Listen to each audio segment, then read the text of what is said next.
All right, hopefully everyone can hear me. This is Tim Gladhill with the City of Ramsey. Today I am here with Chloe McGuire-Briggle, our senior planner, and Chris Anderson, our city planner, to go over some changes in our land use planning in this era of COVID-19. I still see several people jumping on board, so I'm just going to pause for a second to let a few more people get on the panel. So I'll hold tight for just a second, and we will be right back.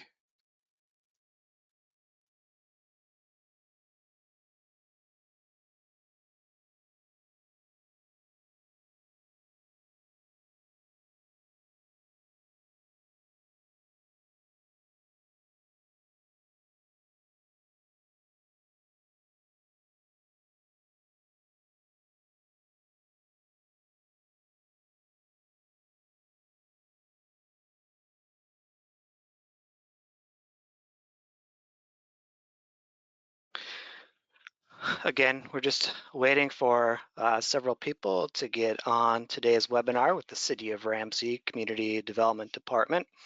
So thank you for those that have joined us today. We'll kind of jump through a few things in terms of the overall process during the COVID-19 emergency declaration, as well as one major project that most of you are likely here to learn a little bit about here today, and then our plan to review moving forward. Just a reminder that this is not an official public hearing, but another tool for all of you to engage in the process as we try to navigate some of these applications during the emergency declaration. Part of our presentation will discuss what we have in terms of state statute that require us to continue to review land use applications in a certain time frame, and how we hope to manage that over the next couple of months as we continue to monitor stay at home and social distancing standards. So people continue to roll in. So again, I just want to allow for a couple more minutes for people to join who might not be familiar with the process. Continue to hold, and thank you very much.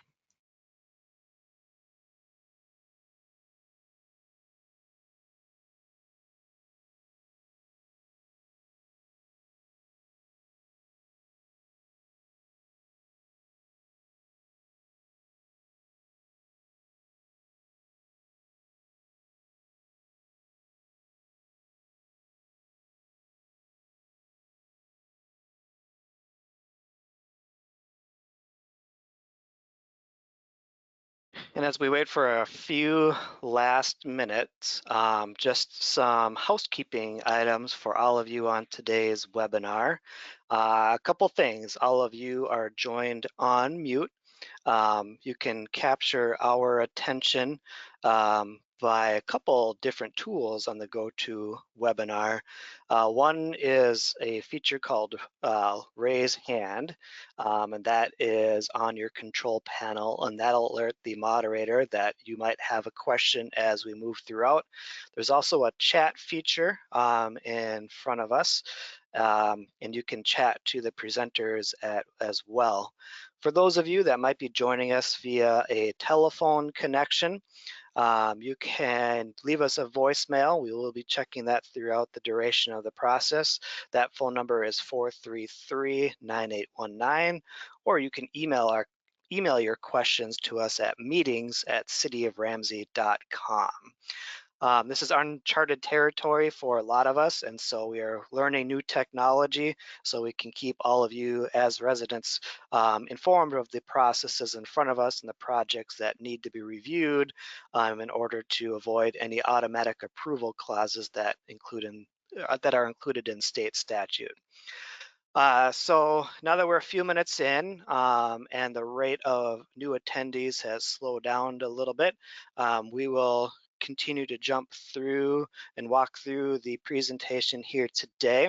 We want to thank you for taking time out of your day. If we continue to get additional attendees here that may have missed a part of the presentation, we are recording today's presentation and we will place it on our website.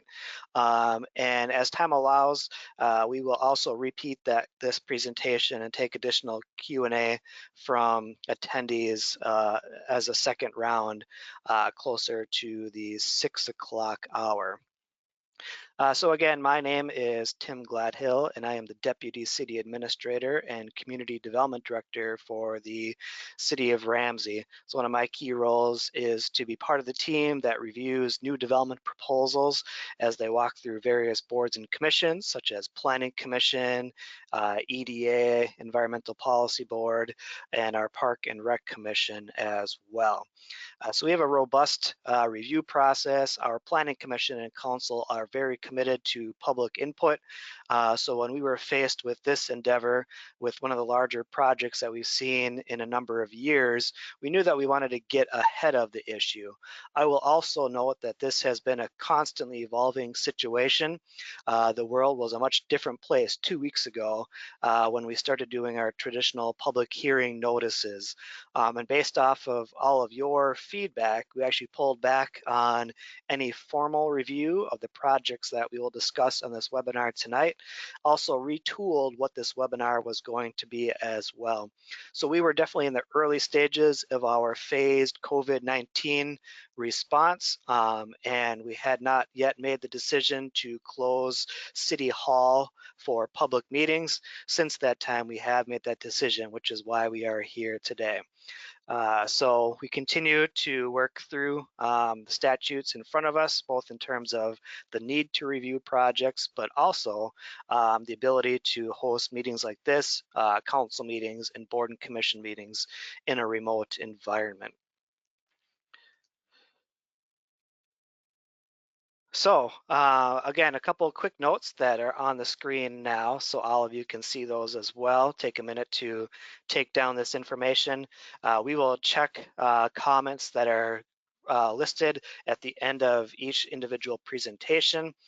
So you can continue to use chat. You can email us at meetings@cityoframsey.com, or you can call and leave a voicemail. We are not answering live this phone, but you can leave a voicemail to play at 433-9819.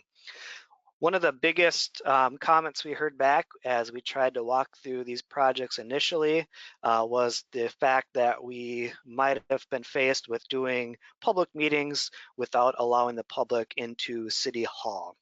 And so that's where this tool in front of us was considered and brought forward as an opportunity to work with all of you as residents, talk through the projects versus just read through the projects, and give you an opportunity to interact with staff, meet us, and talk about how we can continue to move forward.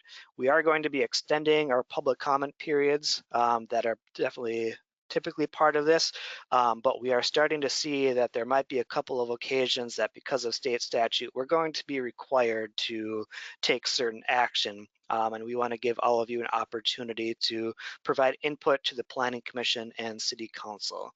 So this is a proactive measure. This is not the actual public hearing, nor our traditional public workshop where we attempt to engage with the public on projects outside of a formal Robert's Rule style of meetings that you see with our Planning Commission Council, and more of a public open house. So we are also equally as sad as all of you that we're not able to do this in person here today, but we are giving you the tools to get engaged and walk through this moving forward.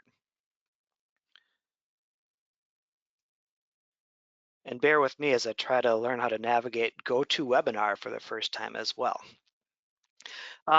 In terms of the information that or the framework of how we are operating here today, there are emergency declarations at each level of government that have alignment from the City of Ramsey all the way up to the federal government.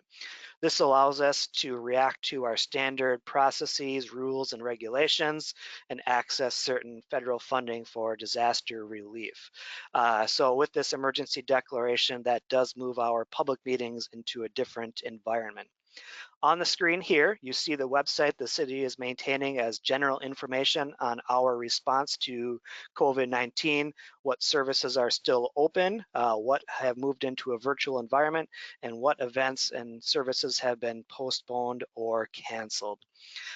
So these handouts are included in the GoToMeeting platform here today. You can pull those up at any time, and we will work to get these up on our website, which they already are, that same website that you first linked to register.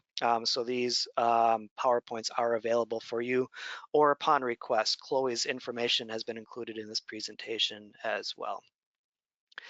So probably the first and foremost, the biggest piece in front of us is the current stay-at-home order. Legally speaking, this is Executive Order 2020 from Governor Walz, and this is the current stay-at-home order that really focuses on travel for essential needs only. I am not the emergency manager for the city nor the expert, but this website on your screen here today, mn.gov/stayhomemn, is a great resource for you. And that will really help us go through this. We're all into this together. We are all learning. This is new, uncharted territory. City officials are learning new policies and procedures on a daily, if not hourly basis. So again, continue to work through that. So this is a great resource to consider.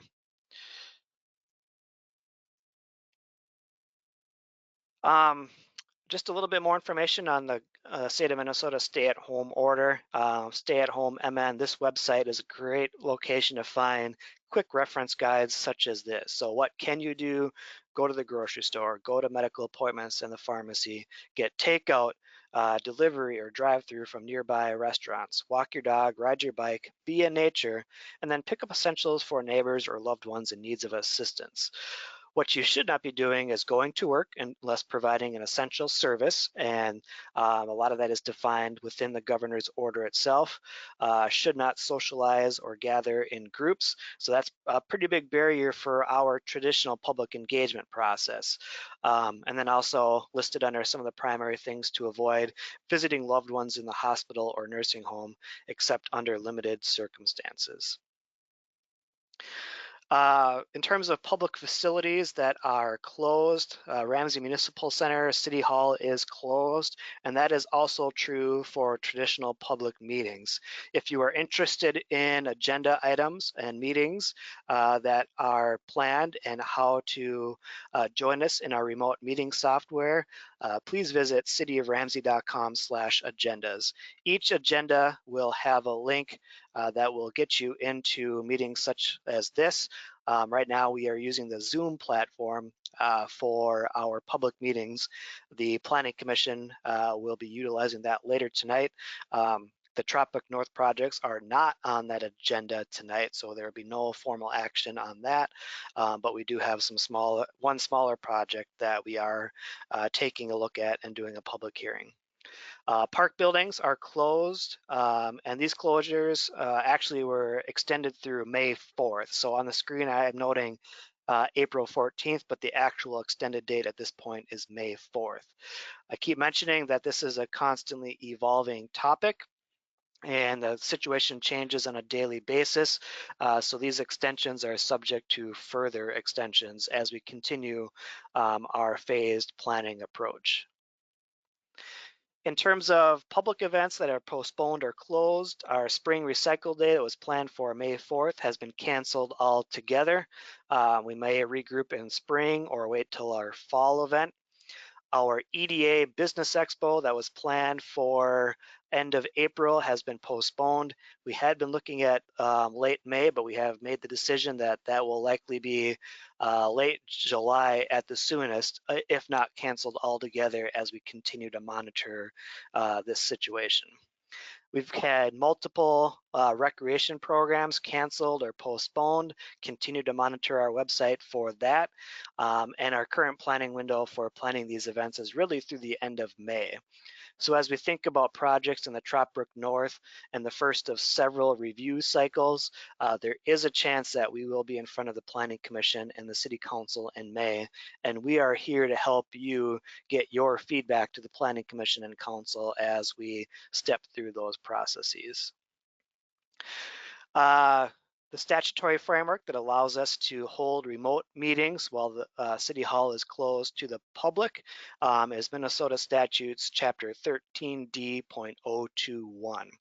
Because we are in an emergency declaration and a pandemic, a health pandemic, we are holding our meetings with all attendees in a remote environment. If you've watched the last two council meetings, you'll note that, especially the last meeting, all council members have joined from remote sites, and we have not had anyone in the building, as will be the case for most of our meetings as well. So with that in mind, we can't look at public engagement the same way we have in the past. We have to look at new ways of doing that, knowing that there are technology gaps. Not everyone is equipped to join webinars and phone calls such as this. So we are extending those public comment periods that are normally really a 2-week period for each application, doubling those for a 4-week period, and allowing you to interact with our staff. We can do remote meetings with webcams, we can do phone calls, we can do emails. We are really here to serve you and make you engaged in this process. We are using the Zoom platform with some tweaks that are integrated within our phone system, and you are able to interact live or send comments with that.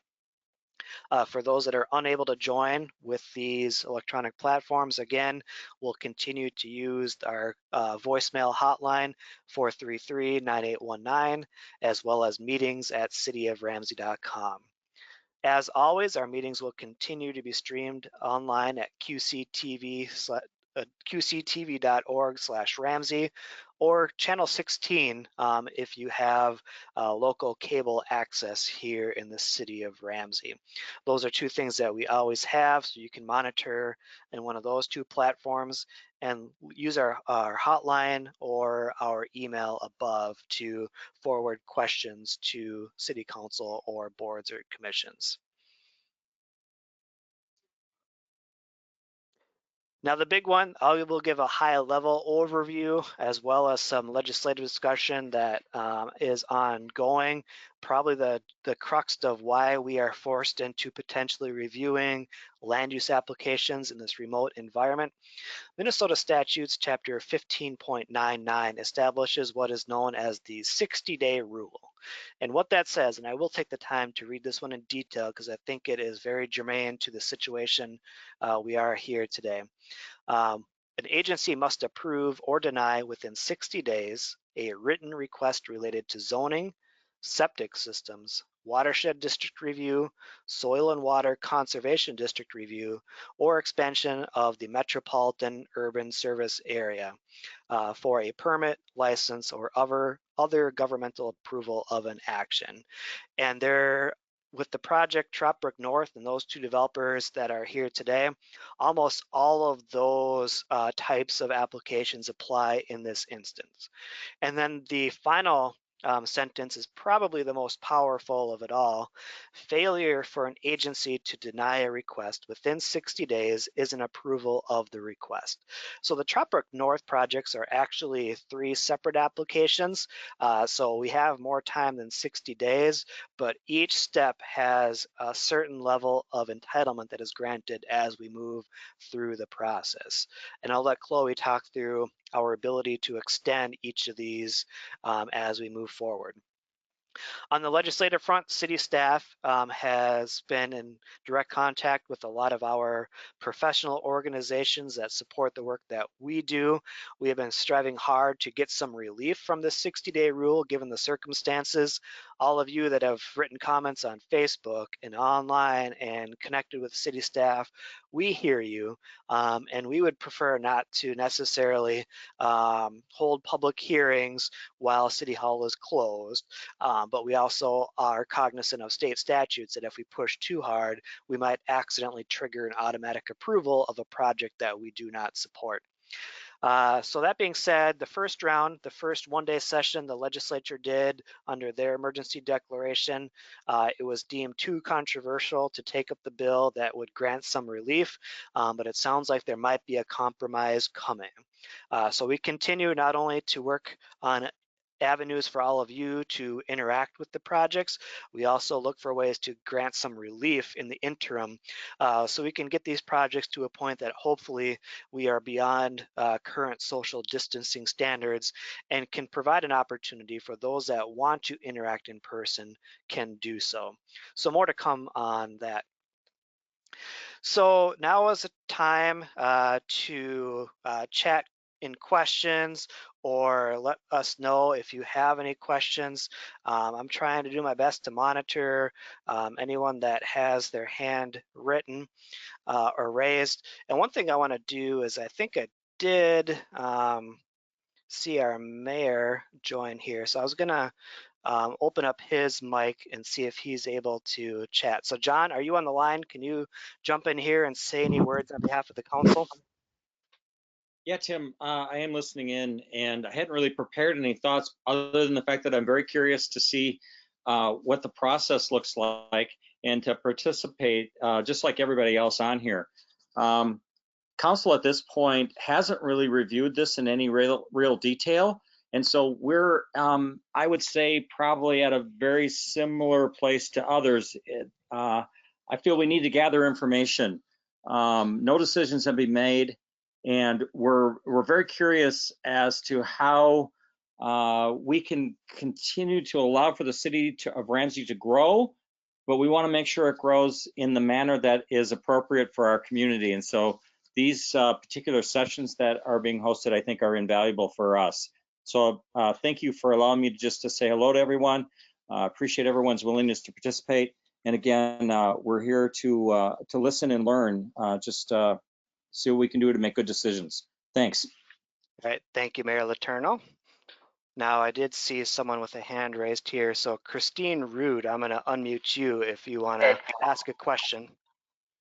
Can you tell me when the zoning application was made and when that 60 days expires? Yeah, and I'm gonna unmute Chloe here to talk through that a little bit. Chloe, you are unmuted. Thank you, Christine and Tim. I have to pull up the exact date, but we did already do one 60-day extension for the rezoning application. So we have through July at this point to respond to that application. I can get you the exact date if you give me a second. But right now we're well within our 60-day extension. So we have one 60-day extension that we invoked for a total of 120 days of review, which continues through July of this year. Yep, and if Chloe's good, Christine, before you jump in there, so Chloe will provide some detail in her presentation. She's referring to one of 3 applications. So, and we heard from the developer that it's not a project that's going to be constructed in 2020, but something that we will have some time to work through. So, Christine, remember this question when we dive into the actual projects. We'll go through some of the background. Chloe's got some good detail behind that, and then we'll come back to you. Is that fair? That's fair. Thank you.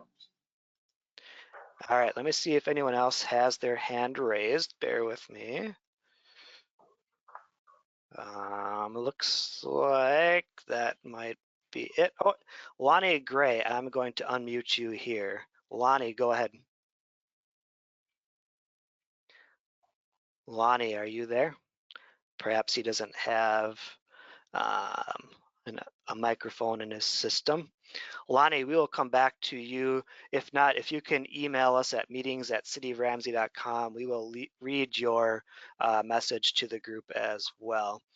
I'm gonna go, so I think that's everyone that with their hand raised here. So what I'm gonna do is I am going to turn things over to Chloe, who's gonna dive into specific projects itself. So Chloe, please take it away. And bear with us a second as we transition. It takes a little bit for us to change presenters. So thank you for your patience thus far. Thank you. Can everybody Tim, could you tell me if you can see the presentation in front of Yep, you? you are up. Okay, I see the PDF. perfect. Okay, thank you everyone again for bearing with us. This is an exciting opportunity to try a new tool and get everyone's feedback, so appreciate you all working with us. So during my presentation, I'm going to go through 4 things. I'm going to start with the 60-day rule, which Tim had touched on briefly. And then I'm going to go into the subdivision process as a whole, and then the current proposals, as well as some next steps. So first of all, the 60-day rule, again, under Minnesota Statute 15.99 requires that the city respond to an application within 60 days of submittal. So for the proposals in front of us, we are allowed one 60-day extension to respond to an application, allowing us 120 days. We've already invoked those 60-day extensions for the project tonight because of the unknown dates of meetings, the situation with City Hall closure, and really just trying to provide the residents an ample opportunity to respond to comment. So as I noted, we have until July, the beginning of July, July 3rd, to respond to the applications in front of us tonight. After 120 days, the applicant must agree to further extension. So we really do try to respond within that 120 days to make sure that things aren't automatically approved. So again, as Tim noted, City Hall closures do not give us any flexibility on the 60 days because it's written in state statute. So we still are legally obligated to respond to these applications, which is why we're doing some unique measures right now to get feedback from everybody. And we did pull it from the agenda tonight to again provide residents another opportunity to respond to the application. Just a quick note on the extension. Case law shows that we cannot immediately or automatically extend an application. We need a good reason to extend, which we feel like the current situation with COVID is a great reason to extend, and also to provide residents an ample opportunity to comment on a project this large. But we do need to make an attempt at reviewing the project, which we are starting with tonight. So the subdivision process in general, that is how land is divided into individual lots. And that starts with a sketch plan. That's where we're at right now. A sketch plan is a few pages, typically a high-level plan that shows how the land would be split up. The city looks at that plan, identifies red flags, lays out a potential schedule, and any required steps to get that done. So for this project tonight, that would include a rezoning because of some of the lot sizes, which I'll get into in a little bit. So sketch plan is, again, really high level. We love to get residents' feedback at this point because it can then be incorporated into the preliminary plat. So the preliminary plat is a very large document, engineering documents that show utilities, easements, roads, grading on the site, landscaping on the site, and those plans are extremely expensive to create. So that's why we like to do the sketch plan in advance to give the developer and the residents a chance to weigh in before they create those full plans. The approval of a preliminary plat does give some entitlement to the project. So it is a very key step in the subdivision process. And during that process, we have a formal public hearing required under statute where residents can weigh in on the record about the project. That goes to both Planning Commission and City Council. And while step number 3 is the final plat, which really are construction documents, and that's the legal subdivision of the land. So steps 1 and 2 are really key steps for residents to weigh in. I'm going to go in depth into those a little bit more in terms of the 60-day rule. So again, we're at step number 1 right now, the sketch plan, which under our code is required to go to the Planning Commission, but we also like to bring to the City Council to give them a heads up on what might be coming down the pipe.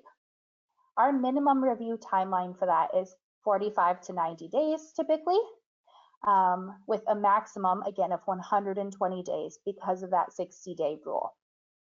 The preliminary plat goes to Planning Commission and City Council. Again, that's a very big step in the subdivision process. That is a minimum of 60 to 90 days and a maximum of 120 days. Finally, the final plat, again, maximum of 120 days with a minimum of 45 to 90 days. So at each step in the process, we can invoke a 60-day extension, and each step of the process is a separate application from the developer. So it is a multi-phased process, multi-step process. It is complicated, but we're hoping to make it easy for you to understand tonight. So again, here's just kind of a summary of those different steps in the process. The sketch plan is really high level.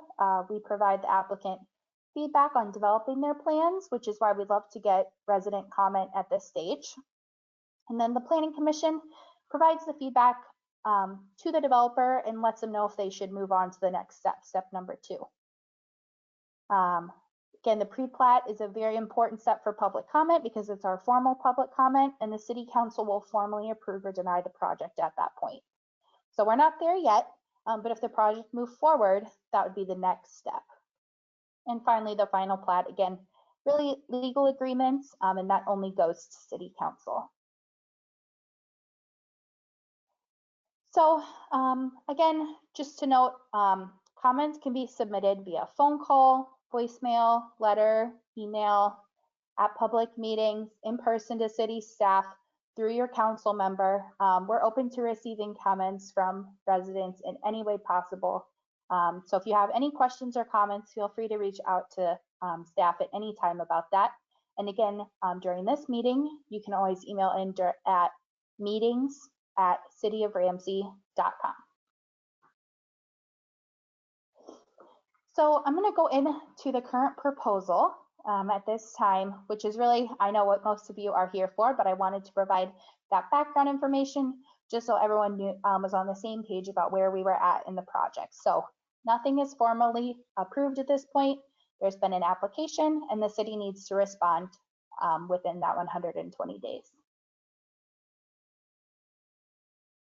So the Trott Brook North property, which is actually 2 separate applications from 2 developers. They are adjacent properties, so city staff has brought them forward to this meeting tonight to just reduce the number of meetings that all of you have to attend, hopefully make the process more efficient and reduce confusion. Since they are adjacent properties, the southern one owned by the Mikowski family previously, and the northern owned by the Hunt family previously. We thought it was important to just combine those and really make sure that the developers were working together and we had a coordinated effort moving forward to get the best project possible.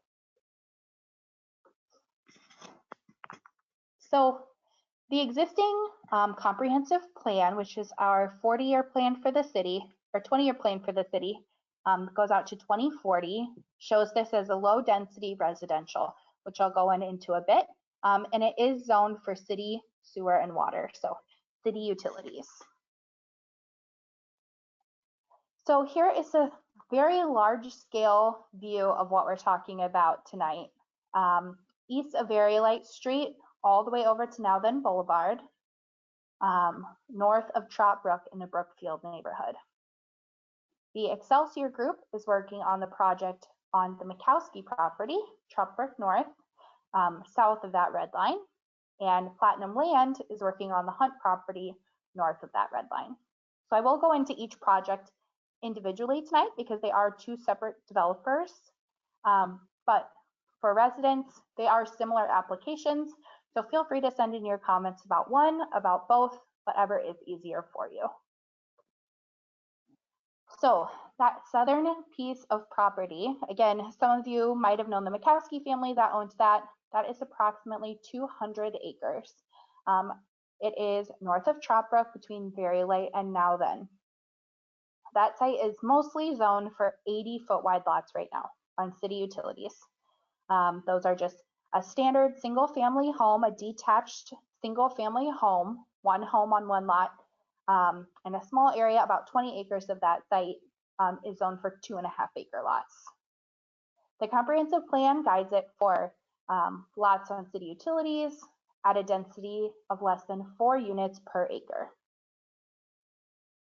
So our comprehensive plan guides it for less than 4 units per acre, and they've proposed a density of 2.7 units per acre. So in terms of the comprehensive plan, our plan, again, out to 2040, it does fall in line with what we're planning for at that 2.7 units per acre. That's a standard density of a single family neighborhood. The zoning is the big change that they have requested. So the existing zoning allows for 80-foot wide lots over the majority of the site. Again, a small section of the site is zoned right now for 2.5 acre lots. But the majority are those 80-foot wide lots, and they've proposed 75, 65, and 55-foot wide lots. So that is a change to the zoning. One would be 5 feet smaller than allowed, all the way down to 55-foot wide lots, which is an R2 detached villa zoning. So it requires a rezoning of the entire site, which is something that the City Council has the authority to approve. Again, it's approximately 200 acres with 343 homes proposed. So they are all detached single-family homes. There are no attached products on the site. I got some questions if they were townhomes or apartment buildings, and when you're driving through, they will be all traditional single-family homes, one home on one lot. They'll just be those smaller lots that likely have minimal maintenance, some common areas maintained by a homeowners association. The city did a housing study recently that showed there is a demand for this type of product. We're seeing those types of lots in high demand for young families, empty nesters, downsizing, and they do provide a good entry-level price point for first-time home buyers. Also, they're minimal maintenance, which is nice for the empty nesters, people looking for someone else to do the yard work, snow removal on the properties. So they likely would have some sort of homeowners association to maintain that property. Here is a zoomed in photo of the sketch plan. So this is the western half of the site, which has, again, those 55, 65, and 75-foot wide lots. There would be one road coming off of Very Light Street here on the west, and that would allow you to access the entire site. The eastern half, you access off of Nelson Boulevard, off of 173rd, which is currently an unimproved gravel road, which would be improved to a paved road in this proposal. So this half has 65 down to 75-foot wide lots along Trott Brook. For context, the Brookfield neighborhood has 80-foot wide lots. So these lots would be slightly smaller, about 5 feet smaller. Likely you wouldn't be able to tell on the ground that they're smaller, but they would be similar to that Brookfield neighborhood. Chloe, before you get off the slide, can you go back one? Maybe just highlight what the area outlined in green is planned for. One too far. Oops. Okay. The park area. Got it. So the area outlined in green is a proposed public park. So the city of Ramsey has a park search area for a new large public park in this general area of the city. So we talked to the developer about including that in their proposal, and they have proposed this park, which I believe is about 13 acres. I can't read my screen at the moment. And it has 2 flexible fields, and we'll work with our parks director to make sure that that park meets the needs of our residents. But it is a nice amenity that they've added to this area for public use.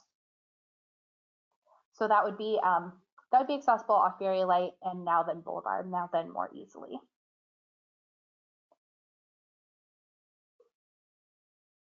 So the Hunt property is just northeast of the site we just talked about. It is a 40-acre plot between 173rd and 175th. It's currently zoned for 80-foot wide lots on city utilities, and again guided that same less than 4 units per acre. In our comprehensive plan, what they've proposed does not require a change. They proposed a density of 2.5 units per acre, which again is a standard low density residential density. And so that would not require a change. The change they are requesting is to our zoning. So the existing zoning allows for 80-foot wide lots. Again, think of that Brookfield neighborhood, and they've proposed 65 and 55-foot wide lots. We call those detached villas because those typically are those smaller lots with some sort of maintenance, whether it be a homeowners association to maintain those lots for snow removal and breaking in the summer, things like that. So that would require a rezoning, and that would be a deviation from our existing code that the city council needs to approve if the project moves forward. They've proposed 101 homes on the property, and again, like the previous proposal, they will be traditional single-family homes. So when you're driving through one house on one property, there wouldn't be any attached products. It wouldn't be attached townhomes. They would just be a slightly smaller single-family home for those empty nesters, young families. So that kind of concludes the proposal in place right now, and I'm just going to touch briefly on the next steps in the process.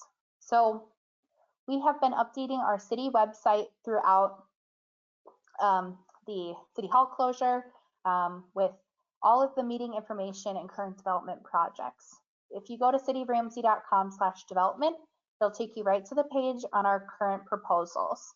This proposal's right at the top, so you can see updated meeting information, meeting dates, plan sheets, and all of my contact information is on that page as well.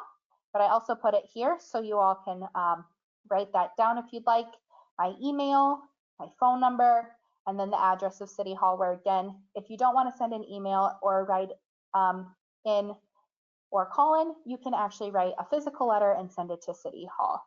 So we hope to provide opportunities to all types of residents to provide input throughout this City Hall closure. So whatever way you'd like to provide input, we would love to get it. So within that 120 days, we do need to discuss the rezoning and the sketch plan applications. So that needs to go to Planning Commission first.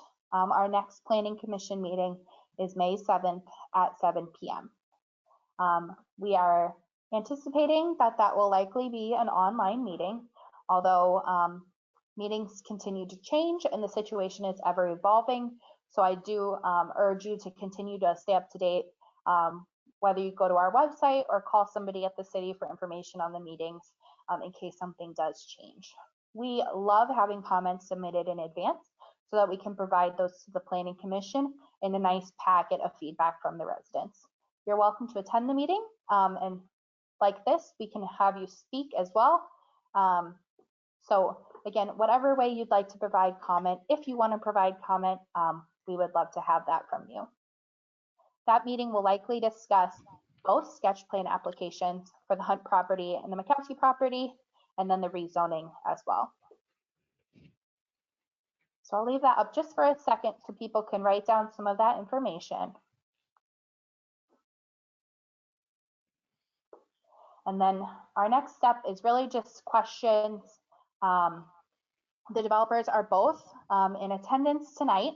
So if anybody wants to hear from the developer, has specific questions for the developer, you can ask, and I will turn it back to Tim to see who's raising their hands.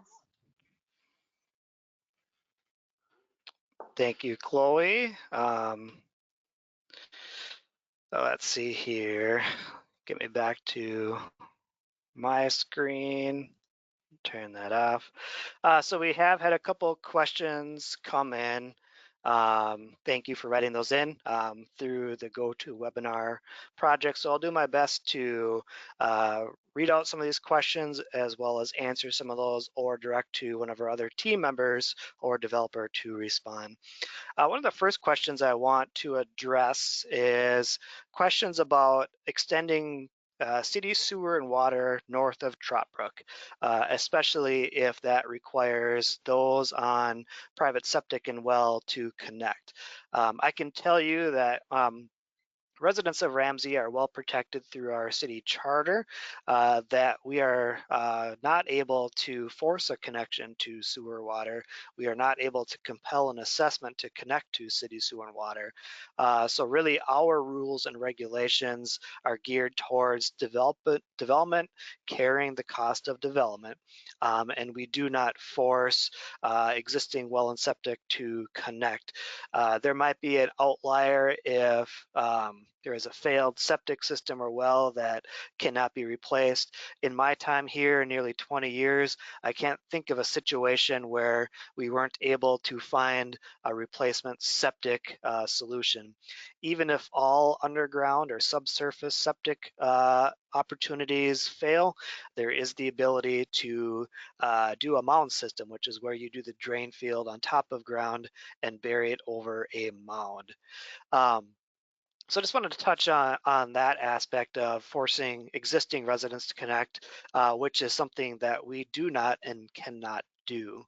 In terms of why we are considering extending services here, for the last 10 plus years, at the request of these property owners, we have guided the future land use to accept municipal water and sanitary sewer, also known as wastewater.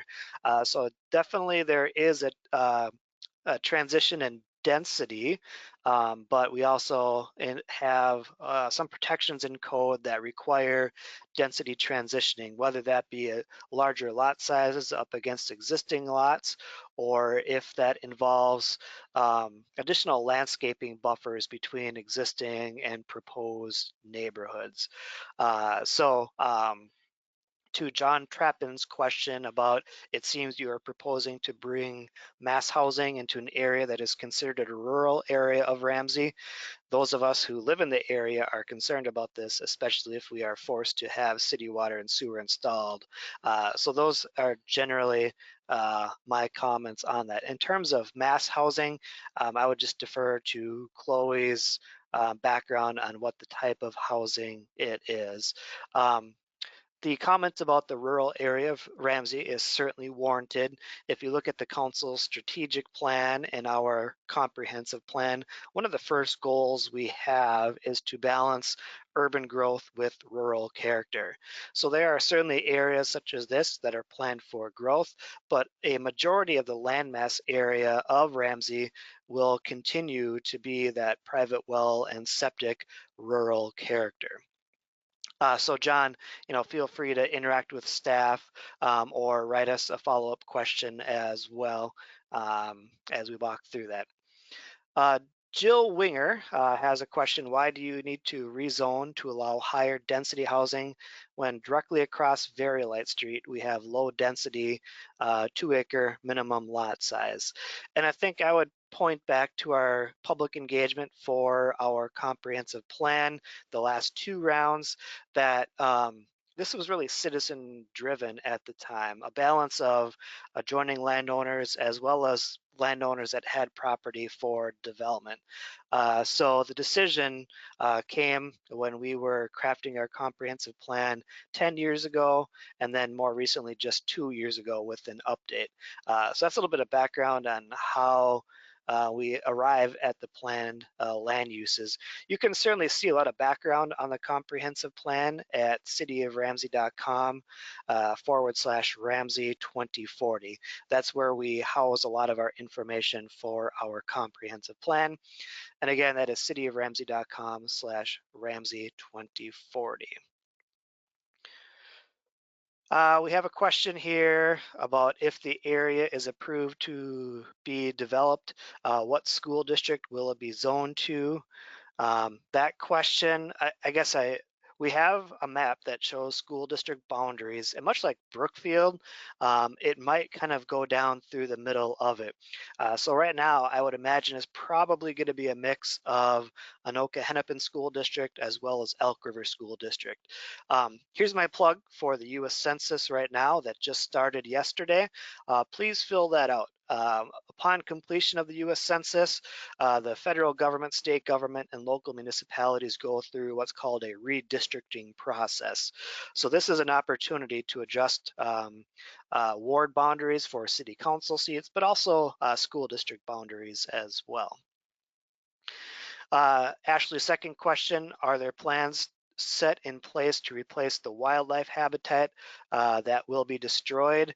I will note that the Trott Brook corridor is a protected corridor, one of our highest priority natural resource corridors, aside from Mississippi River and Rum River.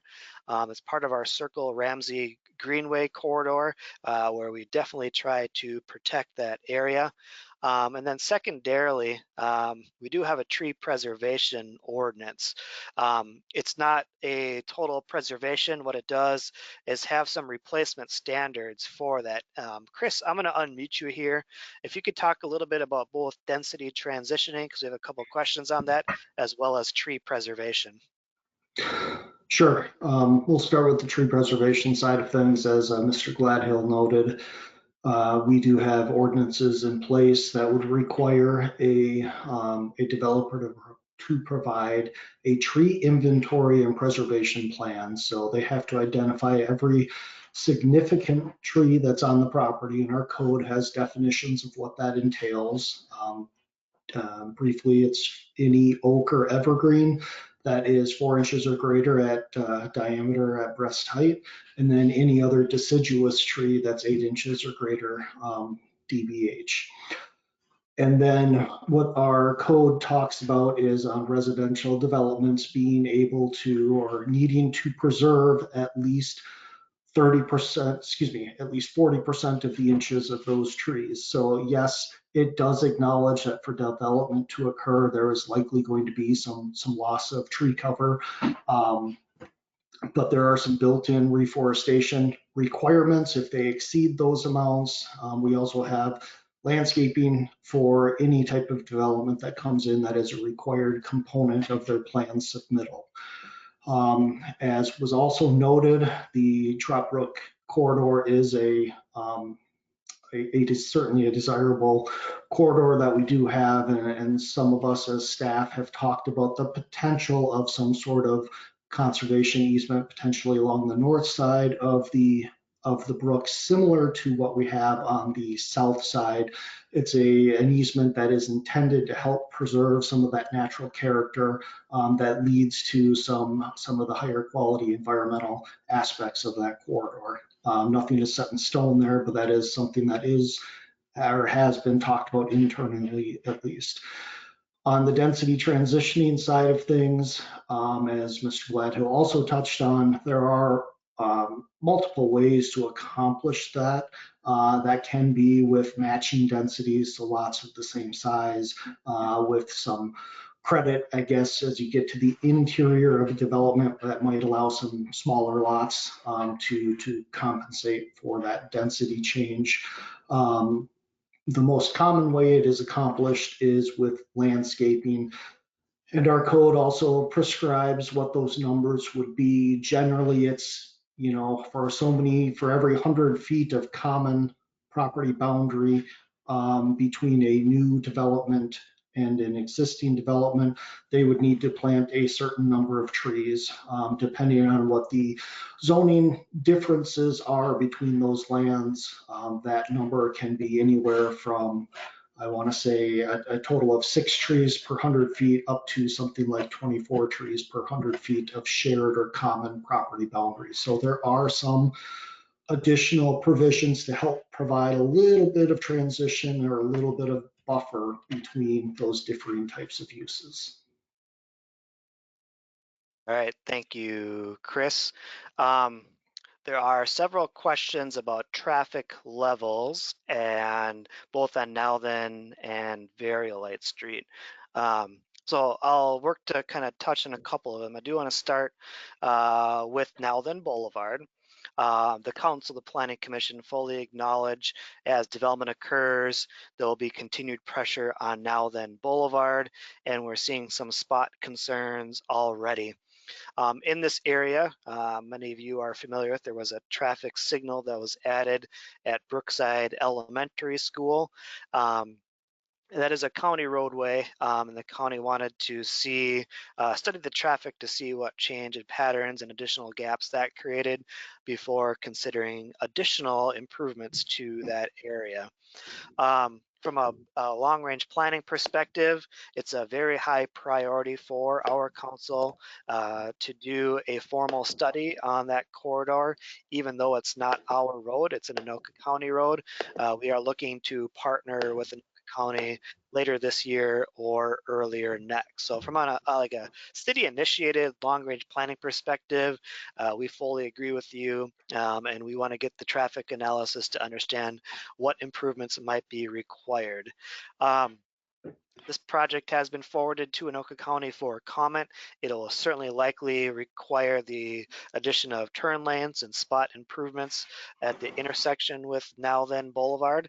And the city continues to desire to look at the node that is 175th and Green Valley Road intersection with Now Then Boulevard, two offsetting roads with sightline issues that we would like to see how we can clean up, and maybe the development pressures will move that along, an improvement that's probably needed here as well.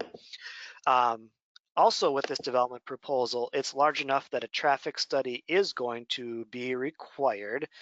So we know, so we can model where there's going to be failure points as part of that, and any improvements that are required due to the increased development pressure would be the responsibility of the developer. So that'll start coming after sketch plan.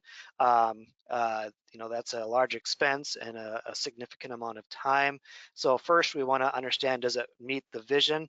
Does it meet our zoning code? And if we get through this next step, there'll be a significant amount of traffic study as well.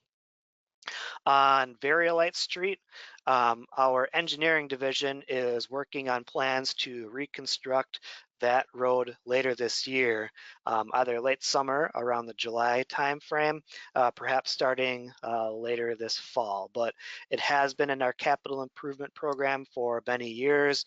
We know that the pavement condition is in poor condition.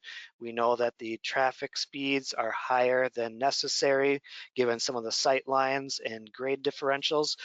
So we're working on a design that will slow traffic down a little bit and make it a safer environment for all. That one is a city street, so we have a greater degree of control over that. But the timing of this also allows us to think about that design and include the capacity necessary for this new development.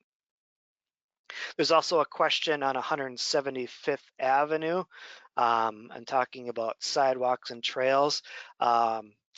We don't have an answer for you here today other than the developer will be required to do a traffic study and we'll be able to better understand the safety of that. That used to be a county road, but now it is a city road. About 8 years ago, that was turned back to the city itself.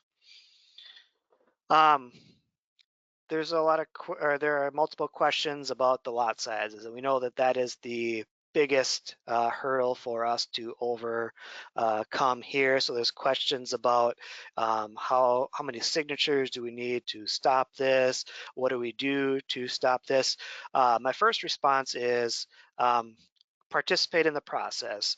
Chloe left you with her direct information. Provide your comments to her for the official file. Comment in any capacity that we have available for you.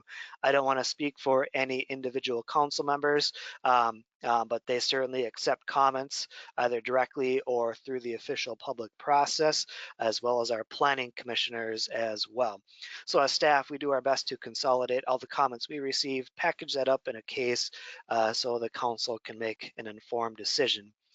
In terms of number of signatures to stop a zoning amendment, we can certainly do advisory petitions. That has been a successful approach for a number of people. It's not a legally binding petition, but the more signatures you have surrounding a particular viewpoint can speak volumes to our Planning Commission and Council. If the zoning amendment were adopted by the council at the end of this process, there is a counter petition process. It's a percentage of the registered voters at the last general election. And don't quote me on this, but I do think it takes like 1,000 to 2,000 signatures to overturn an ordinance. Again, don't quote me on that. That is a question we will that is a question that we will have answered with future steps. So we do have a couple people with their hands raised at this point. Some that have the ability to speak right now, some that maybe don't have a webcam. So I'm going to go back to Christine Rude. Jill Winger, I see you here. Jill, if you can text me your comment, I don't see a microphone attached to your username. So I'm going to move on to Christine in just a second here. But Jill, I acknowledge that you are trying to get in as well. Christine, can you hear me? I can, thank you. I have actually a couple questions, and I'll go start with your advisor or your petition, the advisory petition that you had talked about. Is that due by July 3rd or before you guys make your decision, that 120 days expires? And so for the advisory petition, it's any time leading up to when the Planning Commission or Council take action or review a case. So for example, if you wanted to get ahead of the actual Planning Commission review, you would want to get that to us. It'd be helpful to have at least a week before the meeting, so like the Wednesday before May 7th, and that is our deadline to finish packets. So that would be helpful. So names, address, and signature would be important so we can cross-reference who is signing that petition. That's going to be a tad difficult in light of your first half hour of discussion here, right.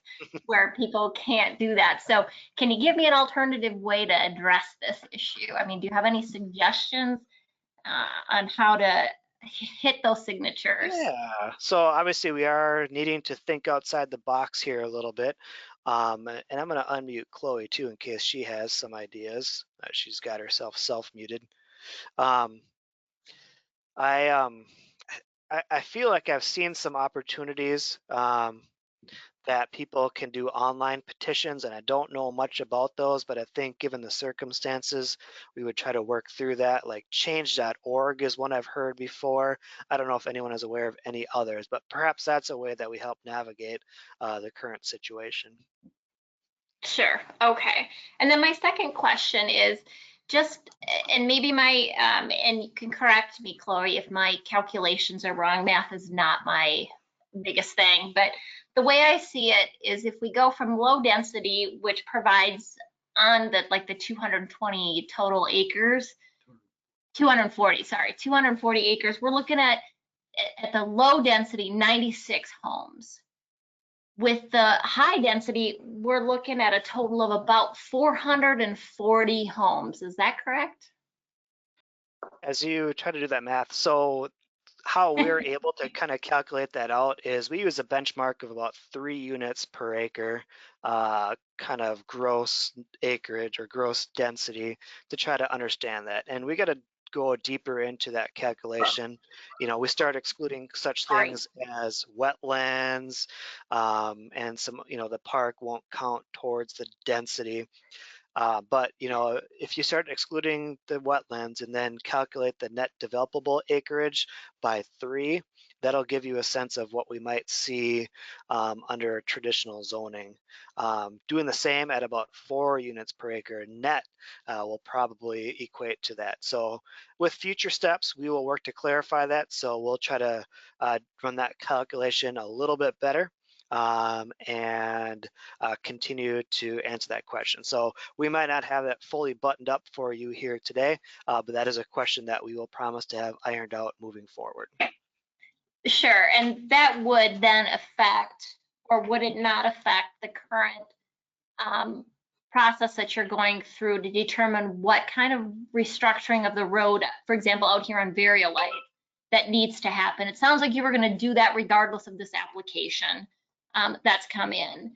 Would that require additional changes? Because, for example, if you go with my terrible math, 96 versus 400 homes, would that change based on the homes that will be out here, potentially? Yeah, so with each comp plan, we do some traffic modeling based off of planned densities. You know, Variolite Street is part of that. So Variolite Street won't need additional lanes. What it would likely need is spot improvements such as stop conditions or turn lanes. So it's not a whole-scale expansion. It's what we would call intersection control evaluation, or ICE reports. So the traffic study that we'll do in more detail with this project will help hone in on that. I see. Okay, so it wouldn't fluctuate based on whether or not there's 400 homes out here that will be built on that property or 96 homes on that property. There might be some spot improvements that change, and I think that the different, I think looking at low density, it was planned for more than 96, and so let us, run that a little bit. It was closer to 150 to 200, which is what the planned density was if it were to be just no zoning amendment. Certainly there'll be some spot improvements that might change with the higher density. That still wouldn't change the difference of going from its existing one lane each direction to adding additional lanes throughout. Okay, and what additional cost would that be applied towards the residents who already live here? The expansion, so what we really try to adopt the model, and there was a question on here, I forget who had made that, but is any of this publicly funded? At this point, there certainly is no public funding as part of that, and any expansion needs or spot improvements that were a direct result of the new development pressure can certainly, at least in part, be assigned to the developer. So those intersections that are immediately adjacent to the project. There's a whole lot of discussion about this on the state legislative level. Developers often feel that cities charge too much for infrastructure. Obviously, residents feel the opposite way, and we try to mediate that. But right now, I don't think there are any assessments planned for the Variolite Street project. It's being funded through a funding source through the state of Minnesota. Okay, that's all I have for now. Thank you. Thank you. All right, so a lot of questions about density and thinking higher densities were closer to the city center. Thank you, Jill Winger, for sending in your comments via the chat function here, and I do see some comments coming into meetings at cityoframsey.com. Certainly the true high density, whether it's townhomes or apartments, are really concentrated along the Highway 10 corridor.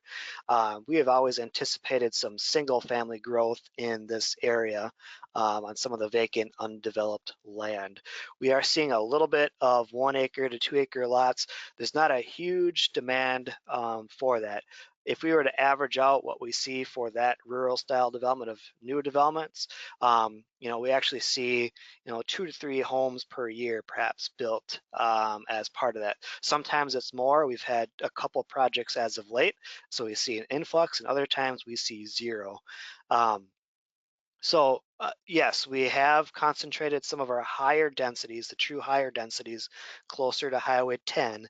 That doesn't mean we weren't going to see single family development in urban densities here in this area as well. And if you want to speak, certainly raise your hand, and then I can open up your audio. I'm going to switch to an email that comes from T. Williams. What will be the proposed starting price point, and will there be a shared driveway?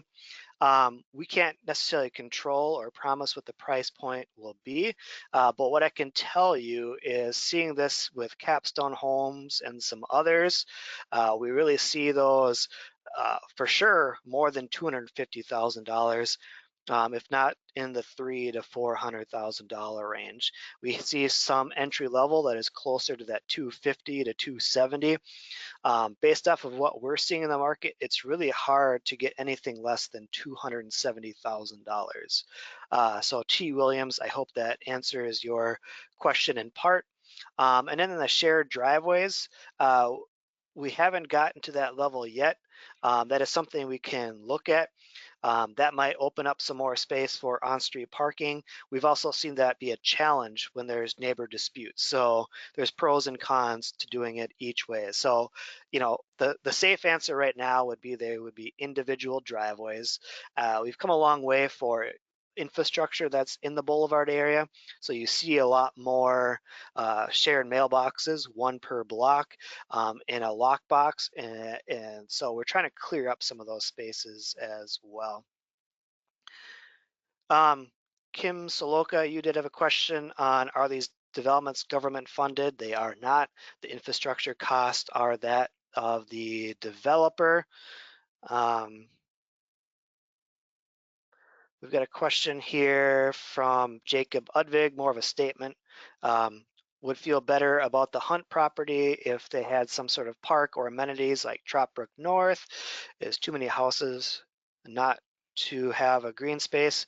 That's what kills the rural character, why we love Ramsey. So valid point. And maybe we can work with the two developers together to have a larger shared amenity space that's a little bit more accessible to residents of both areas. I will tell you the reason that we slightly encourage keeping it to the south a little bit.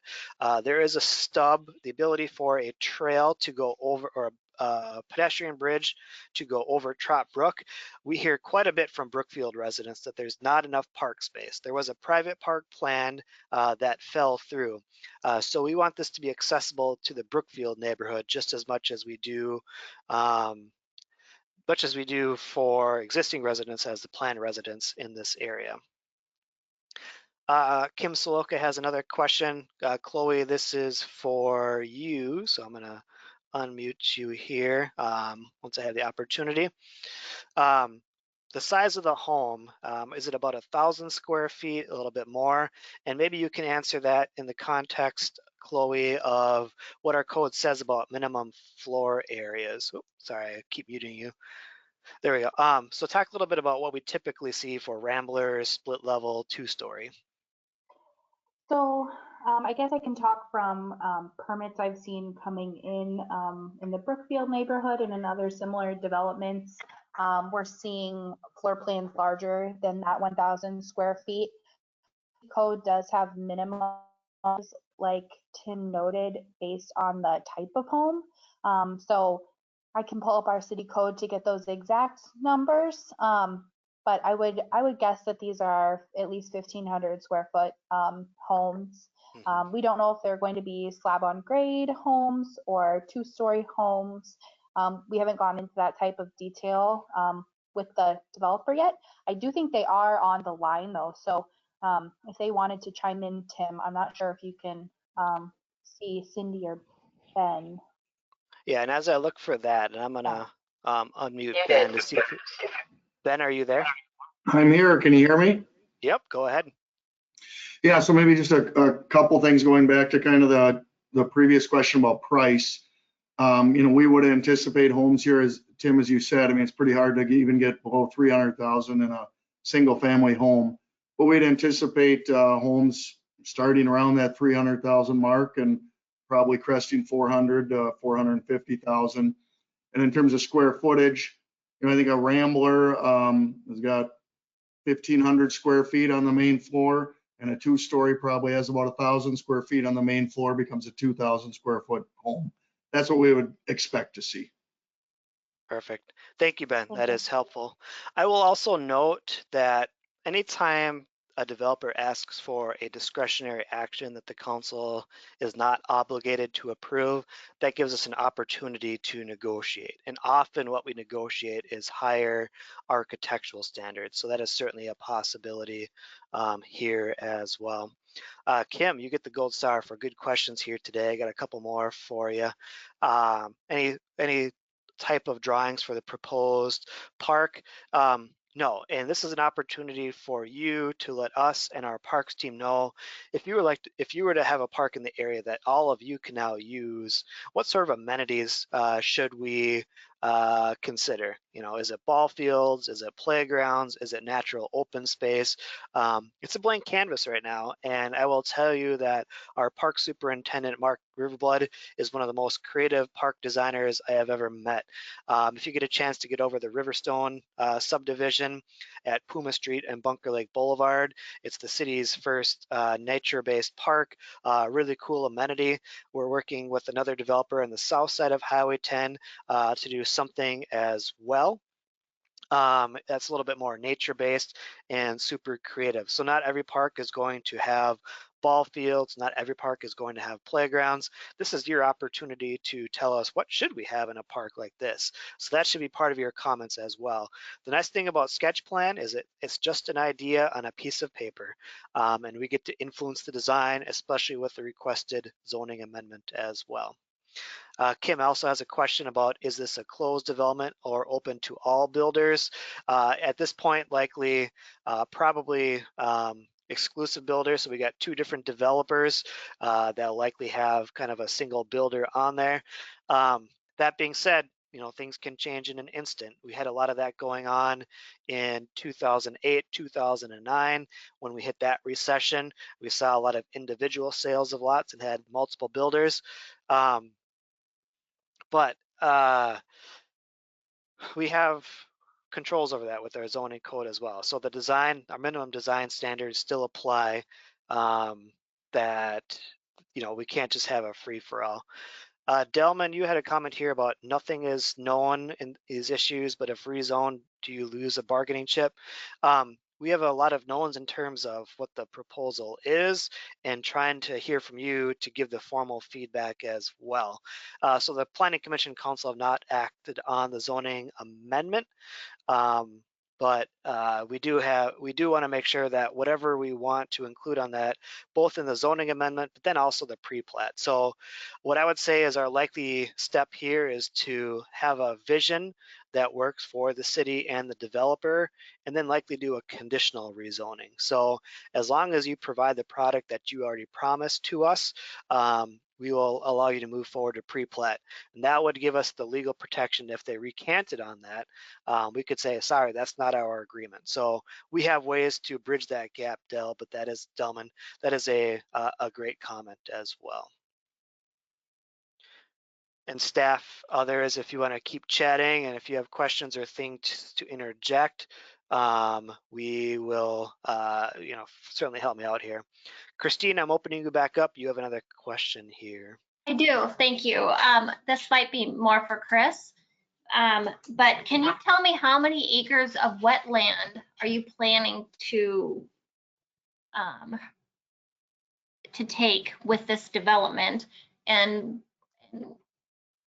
what happens with the wildlife? Chris talked a little bit about the trees that will be replanted, but what happens with the loss of the wetlands back there? I'll jump in there and Chris can certainly circle back. Wetlands are protected by federal law, the Wetland Conservation Act. The Anoka Conservation District, the Lower Rum River Watershed Management Organization, and the city all have jurisdiction over that. So at this point, we're not planning any wetland impacts. If there are, they would be minor. There might be some grading, and if there are impacts, they have to replace it either on site or elsewhere on site or by credits. I think the ratio is 2 to 1. So we will work to have no wetland impacts because those are protected. And if there are minor impacts, there are replacement standards. Chris, anything to add to that? The only thing I would add to that is that a couple things. I mean, we do also have wetland setbacks now that are in place, so that is going to protect an additional 16.5 feet of what would be considered upland adjacent to a wetland. So no structures, no grading activity, anything like that that can occur there. And also that this project is likely going to require some additional environmental review and be subject to review by the Lower Rum River Watershed Management Organization. There's going to need to be a wetland delineation. That delineation is going to have to be approved by what's known as the WMO, the Watershed Management Organization. And again, it's a second, in essence, a second set of eyes reviewing any development adjacent to or including wetland areas. And again, depending on the scenario, replacement standards can be anywhere from a 2-to-1 up to maybe a 4-to-1 replacement, depending on the site and scenario. So when you say 4-to-1 replacement, can you explain a little bit of what that means? Sure. And again, I don't want to oversell or promise that it is 4-to-1. I do think, as Mr. Gladhill noted, it is most likely a 2-to-1. But what we are meaning there is, for example, if 1 acre of wetland is impacted, meaning it is in essence converted to something other than wetland, they would need to replace that lost acre of wetland with 2 acres of wetland somewhere else. So it doesn't matter that we lose it, you just give it to somebody else. Is that what you're saying? If they take an acre of wetland from our location, our area, they give that 2 acres to some other area that might be in another place in Anoka or someplace in Minnesota. Sure. So while that's a possibility, the focus is always on replacing it back within the same project site. And the next step beyond that, if that is not possible, is within the same sub watershed district as well. So the work would be to have it replaced within the project area itself. Yep. And the developer is trying to, I'll get to you, Chloe, too, but I do see Ben with the developer trying to jump in here.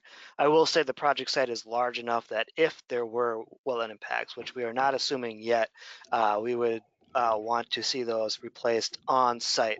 So improving the Trott Brook corridor especially. Ben, you are unmuted. Christine, I'm going to put you on mute for just a second. Thanks, Tim. Yeah, one of the things that Ben Schmidt, again, the developer, one of the nice parts about, we talk about smaller lot sizes and sometimes there's a lot of negativity associated with that. One of the nice things about smaller lot sizes is it gives us more flexibility to work around wetlands and create more open space. So for instance, in this sketch plan, again, as we've noted, it's just a sketch plan, so we don't have everything figured out, but I believe we had no wetland impacts. I mean, we're able to just kind of work our way around all those, and that would be our goal for the project, is to have no wetland impacts. As Tim said, I mean, is it possible that you end up grading into an edge of one or something? But again, with some flexibility, we can really stay out of those wetlands. That's all I had. Thank you, Ben. Chloe, you had a comment here. I was just, yeah, similar to what Ben said, the current proposal shows all 60 acres of wetland on site encumbered by a drainage and utility easement. So they aren't planning any impacts to the wetlands on site, but we will definitely keep an eye on that because that's important to us as well. Jill Winger has been texting in, just having some audio issues. So I just want to make sure that everyone hears her comments as she's been trying to interact as best as possible. Her question is there anything being thought to keep the beautiful rural natural feel that we currently have by Trott Brook area along Very Light Street and County Road 63? So excellent question. And I think through design, we can certainly look at that.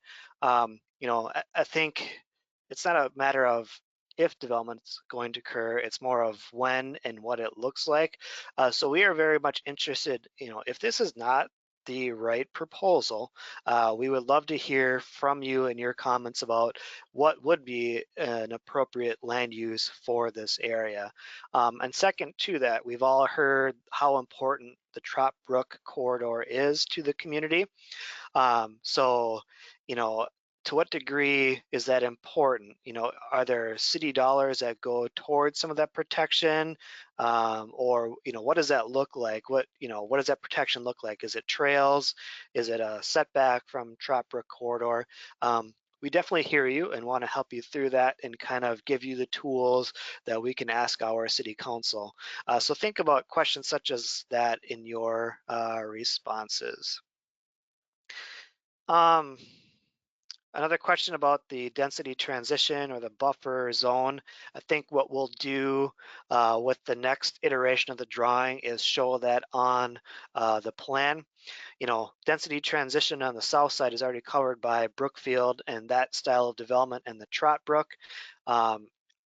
Very Street and Nowthen Boulevard provide some buffer, you know, but there are some parcels that are internal to the site that I think we want to be cognizant of, and some of that is built in already. So a little bit hard to understand or talk through this. I think what we'll do is provide a better drawing moving forward.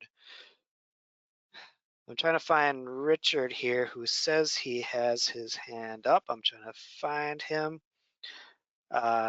Richard, are you here? Terry? Yes. Santerre, yeah. Thanks, Tim. Thank you.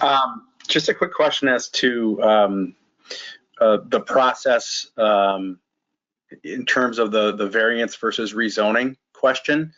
It would seem to me under statute, this would be right, although I know you have the ability to change that in ordinance, but this would be normally a variance process, not a rezoning right away? This would be a zoning amendment. We would not do variances to each individual lot. So when development occurs, that we have to meet that zoning district standard, or we change the zoning. And I'll just be frank. I mean, we as a city have more discretion when it comes to zoning amendments than we do with variances. Both are a bit of a discretionary action, but variances are really there after lots are created for things like setbacks and unique lot conditions. If a developer wants to propose something in the development to begin with that doesn't meet the zoning, their process is to apply for a zoning amendment. And quite honestly, that is a little bit higher protection, but certainly a good question.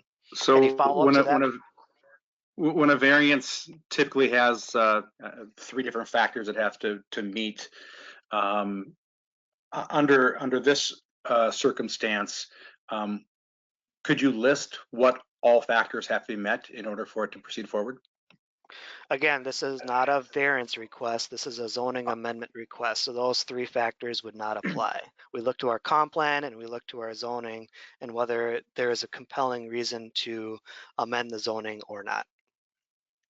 I understand that. I was just wondering if there was a list of criteria similar to the variance process that had to be met for this to move forward. Good question. So I'm trying to think of what we've built into our comprehensive plan and zoning code. There are, in the past, we've had some criteria that was more of an interim policy. And we will get you that answer kind of moving forward. That is an intriguing question that I actually like a lot. So good way to think about it. When we look at our goals and strategies in our comprehensive plan for the different areas, that's a good place to start. And I'll look to see if we had any other process or policies. We haven't had our comp plan fully adopted, so we're not accustomed to the new plan yet, but there might be some language in there that we could tap to. So good question. Let us work on that as we move forward. Is that fair? Thank you. Yes, thank you very much. All right. Bear with me as I work through some controls as well. And we're coming up on the 6:30 hour or half hour, and we're gonna need to retool, get ready for our regular meeting. So we'll have this go forward for about another 10 minutes. But I got a question or a comment here from Delman Fredericks again. Replacing wetlands does not always replace impact to the underlying watershed. What protects wells in the area from this? Chris, I'm not sure if you're able to answer this, or if you can self-unmute. Certainly we take a look at our water table, but we have stormwater standards and recharge requirements at the WMO that aim to protect just that. And I'll look to see if Dell has a microphone as well. Chris, if you could try to take that to the best of your ability. Yeah, and I don't know that I can answer it off the top of my head. I do know that I can tell you over the years when we have had some of the larger lot developments, larger meaning acre plus lot developments, similar questions have arisen, and we've been in touch with folks from Conservation District and or the DNR who have been able to provide some information that shows that adding, an additional number of wells in that instance isn't going to have any impact on the drawdown of the water table or of the aquifer in a grand scheme of the aquifer. So in terms of loss of wetland area in this side here, I'm not sure.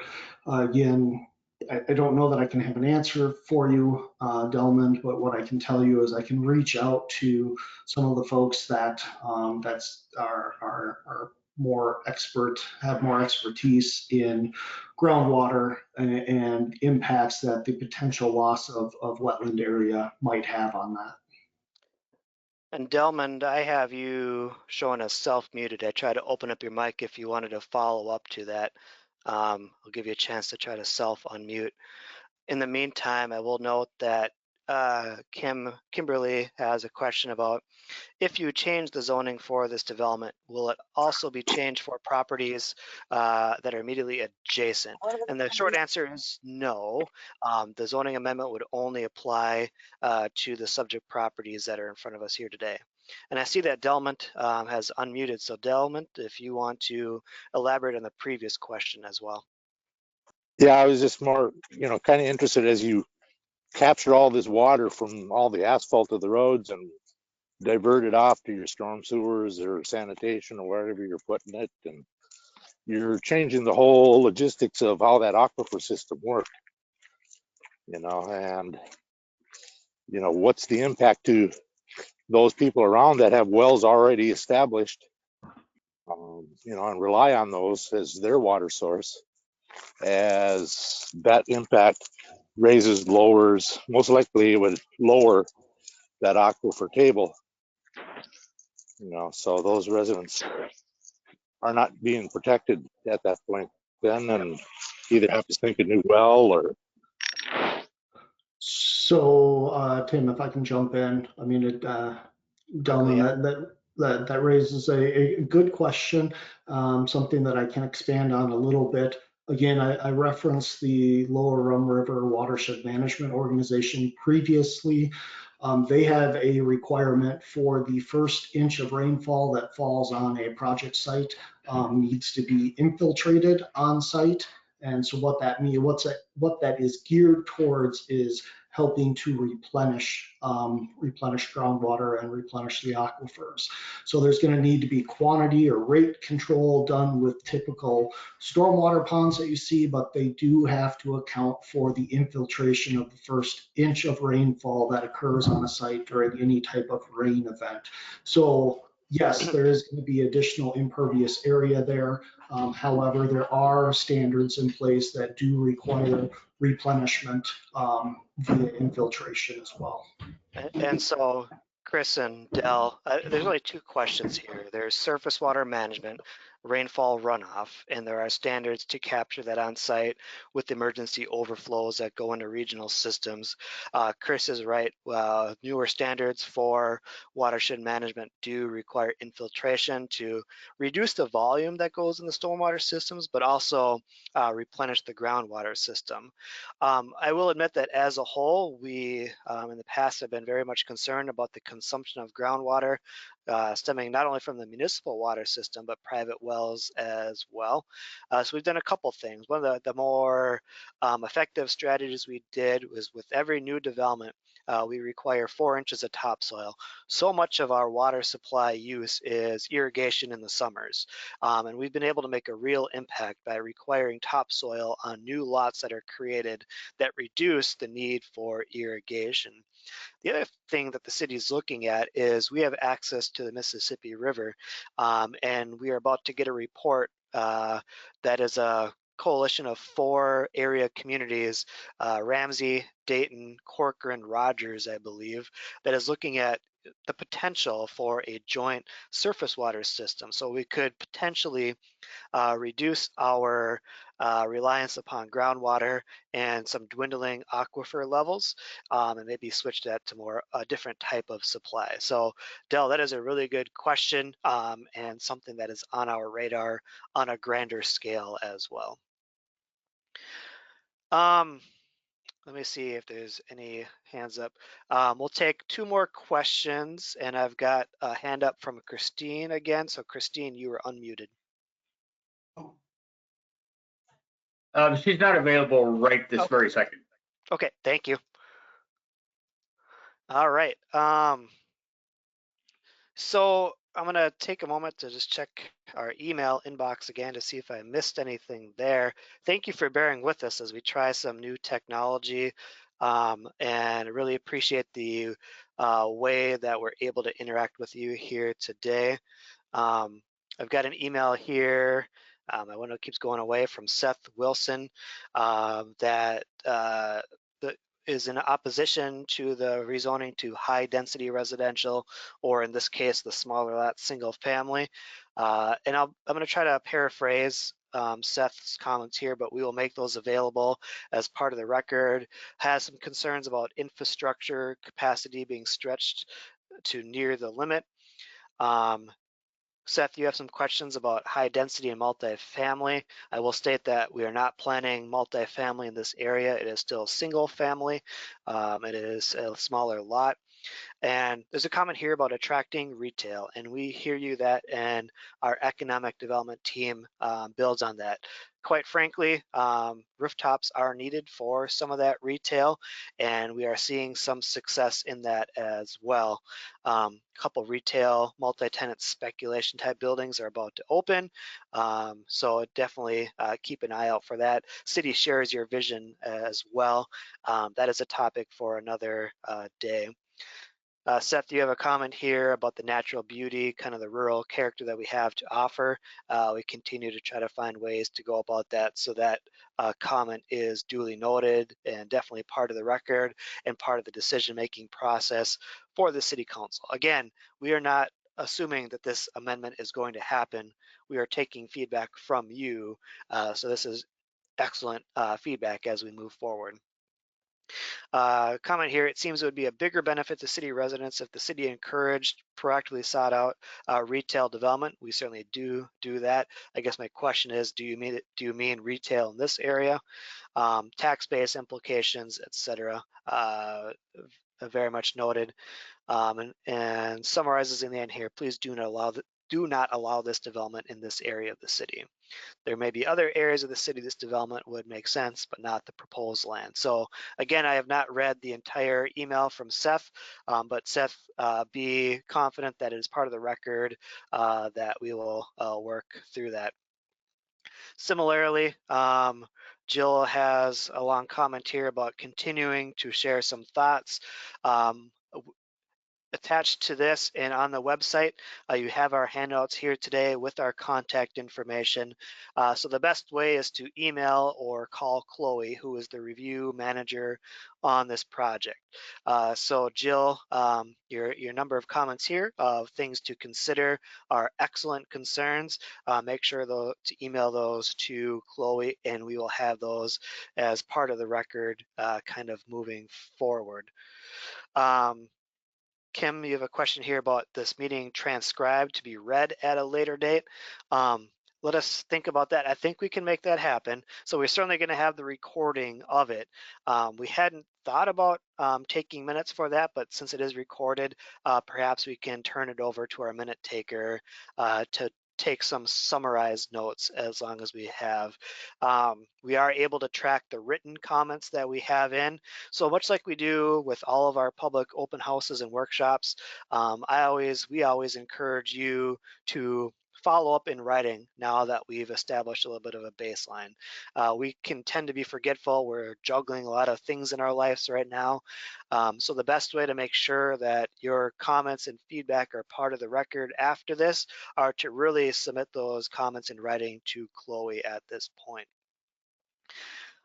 So with that in mind, I think that's gonna be all the time we have here today. I do wanna thank you for taking time out of your day, your evening on a very stressful time for all of us due to this COVID-19 pandemic. This is not the way that we typically like to engage with our residents on these big policy topics, but we found it or felt it to be really important to find a way to make it happen. We know not everyone has access to this technology, so if you have friends and family that would benefit from interacting with us and getting this information, we can make this video available in a number of formats. You can share the information or you can share with them how to comment as well. Our apologies, we can't be here in person with you. It's always more effective to do it in person. Unfortunately, we are just stuck given the pandemic. I mentioned Minnesota Statutes 13D.021, which is the remote meeting software. We've been talking about remote attendance on a very small scale for about 2 to 3 years. And we saw this clause in that statute and said, huh, that'll never happen. We don't have to worry about that. Well, we were all shocked of here we are today that we are forced with the opportunity or the requirement to have public meetings completely remote, and we are cognizant of that. So you have my contact information, you have Chloe's contact information. Thank you so much. I wish this could have been much more interactive, but we're doing the best we can by staying ahead of this curve. So keep a lookout for additional links. Our phones are always open for you to call.